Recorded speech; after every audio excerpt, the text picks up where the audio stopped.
بسم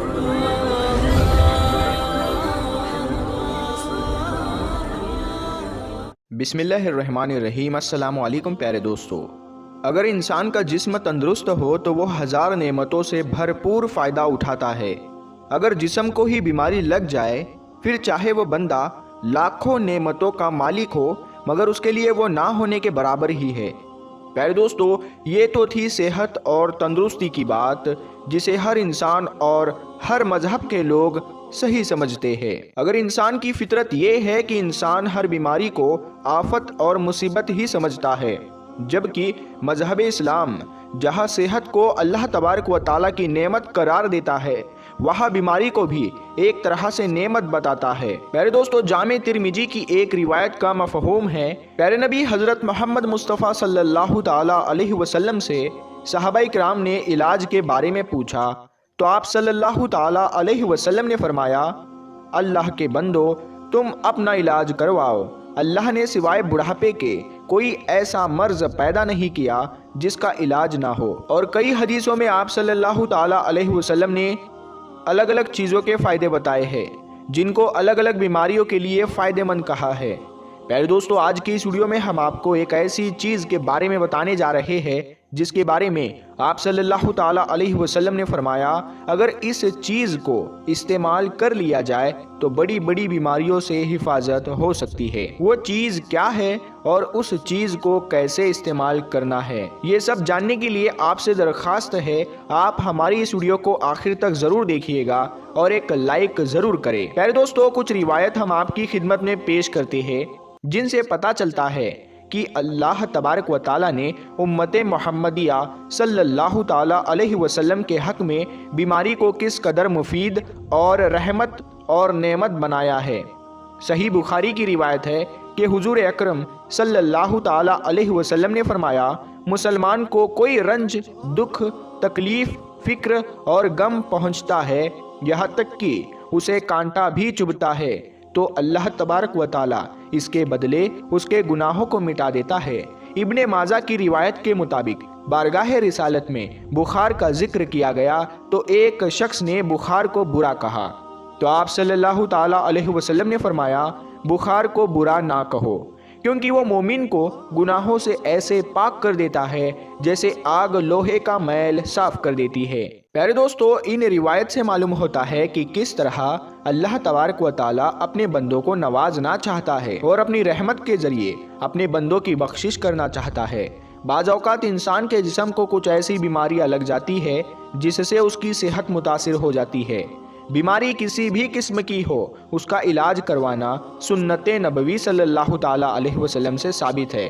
بہت سی بیماری ایسی ہوتی ہے جن کے بارے میں ہم یا ڈاکٹر کہتے ہیں کہ وہ لا علاج ہے، مگر حدیث کے مطابق کوئی بیماری لا علاج نہیں ہے۔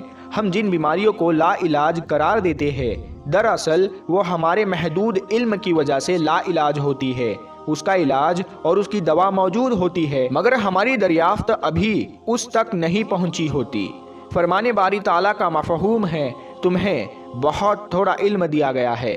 اسی طرح صحیح بخاری کی ایک روایت ہے کہ آپ صلی اللہ تعالیٰ علیہ وسلم نے فرمایا کہ اللہ نے کوئی مرض بنا علاج کے پیدا نہیں کیا۔ آپ صلی اللہ تعالیٰ علیہ وسلم اپنا بھی علاج کروایا کرتے اور صحابہ کرام کا بھی کروایا کرتے، حجامہ بھی کرایا، اور ہمارے یہاں اس طرح کے ڈاکٹر اور علاج موجود ہے۔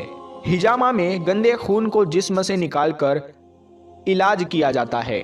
پیارے دوستو، آئیے اب ہم آپ کو بتاتے ہیں وہ کون سی چیز ہے جس کے بارے میں آپ صلی اللہ تعالیٰ علیہ وسلم نے فرمایا کہ اگر اس کا استعمال کیا جائے تو انسان کئی بڑی بیماریوں سے محفوظ رہ سکتا ہے۔ ابن ماجہ میں ابو ہریرہ رضی اللہ تعالیٰ عنہ سے روایت ہے کہ رسول اللہ صلی اللہ تعالیٰ علیہ وسلم نے فرمایا، جو شخص ہر مہینے 3 دن تک صبح میں شہد چاٹے تو اسے کوئی بڑی مصیبت یا بڑی بیماری نہیں آئے گی۔ اسی طرح بخاری شریف کی ایک روایت میں حضرت ابو سعید فرماتے ہیں، ایک آدمی سرکار دو عالم صلی اللہ تعالیٰ علیہ وسلم کی خدمت میں حاضر ہوا اور کہنے لگا، میرا بھائی پیٹ کے مرض میں مبتلا ہو گیا ہے۔ تو آپ صلی اللہ تعالیٰ علیہ وسلم نے فرمایا، اس کو شہد پلاؤ۔ وہ دوسری بار آیا، آپ صلی اللہ تعالیٰ علیہ وسلم نے اس کو پھر شہد پلانے کو کہا۔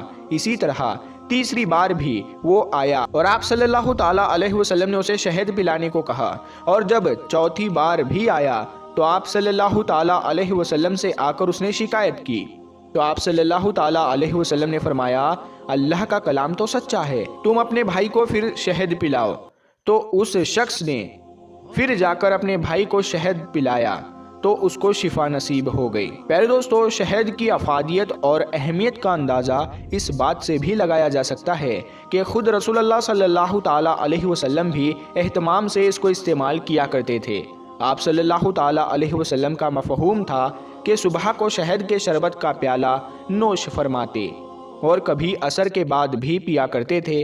جب پیٹ خالی ہو تو خالی پیٹ شہد کو پینا بہت سارے مسئلوں کا حل ہے۔ حضرت عمر رضی اللہ تعالیٰ عنہ کے بارے میں آتا ہے کہ ان کے بدن میں اگر پھوڑا بھی نکل آتا تو اس پر شہد کا لیپ کر کے علاج کرتے۔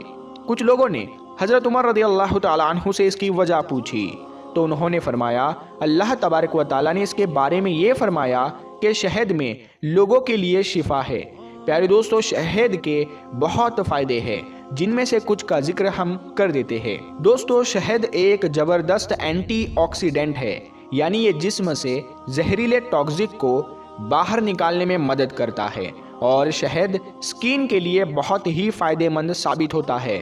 بہت ساری ہماری بہنیں اپنے چہرے کو سنوارنے کے لیے بہت سارے لیپ لگاتی ہے، بہت ساری اور بھی چیزیں استعمال کرتی ہے، لیکن اس شہد میں ایسی چیزیں پائی جاتی ہے کہ شہد کا استعمال اگر لیپ کی صورت میں چہرے پر لگا کر کیا جائے تو بہت سارے فائدے حاصل ہو سکتے ہیں، اور خالی پیٹ ایک چمچ شہد کو کھانا بہت سی بیماریوں سے ہمیں محفوظ رکھتا ہے۔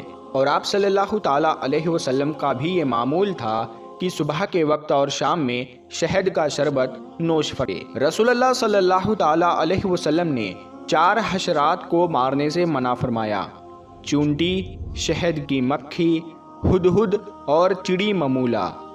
چونٹی، ہدہد اور چڑی ممولہ غالباً تلیر، چونکہ درختوں کو نقصان دینے والے کیڑوں کو کھاتے ہیں، اسی لیے ان کو مارنا یعنی لوگ اپنا خود کا نقصان کر رہے ہیں۔ یہی کیفیت شہد کی مکھی کے بارے میں ہے۔ تو پیارے دوستو، ہم امید کرتے ہیں کہ آپ کو ہماری آج کی یہ ویڈیو پسند آئی ہوگی، اور ہم یہ امید کرتے ہیں کہ آپ بھی شہد کا استعمال اپنی زندگی میں، اپنی روزانہ ڈیلی روٹین میں شامل ضرور کریں گے۔ تو ہم ملتے ہیں پھر ایک نئی ویڈیو کے ساتھ میں، تب تک کے لیے السلام علیکم، اللہ حافظ۔